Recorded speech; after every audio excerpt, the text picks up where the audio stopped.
Jiribam Da Oiriba Tangdu Leitadaba Phivam Asigi Matang MANIPUR KANBA MAKAL SHINDUNA Meeyam Oiba Meepham Pangthokkhre LOINANA TONGAN WAREP KAYA LOUKHRE Konjing Leikhaida Leiba Manipuri Guest House Pangthokpa Meepham aduda MAKAL gi Chairman R.K. Sanahal Ampol gi President Benny Mishra yauna maruiba mioi kyana President Member oina saruk yaki Meepham aduda thasi ki tarukta mihatina hatok piramdaba soibam sarat ki mihat ado akan mamongda condemn tawki loinana mara leiba sing fagathuna loki matung ina cherak pinana vasu mari lenaba singi pukning chingchan ki Mikhala aduda lokhibu warep singi manungda Lakhipur area da Assam Police ki company amma thanava Assam ki Chief Minister DGPM the local MLA da memorandum vision haiba wafum su yauri Amoromda hojik Jiribam da Tangdu Leitadaba khunja sing sena inanaba firol leitabagi awaba mayoknabana miyamna angamba firol sing donate tawbiu maitei singna khundariba mafum singda makal gi team amana chatuna mafum aduda Oiriba Phivam sing yengsilagani Jiribam gi amadi jeri khata leiriba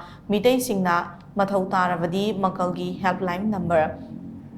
7086023979 natraga 8011710052 natraga 70022772991 natraga 9435143394 da pau for payagani hari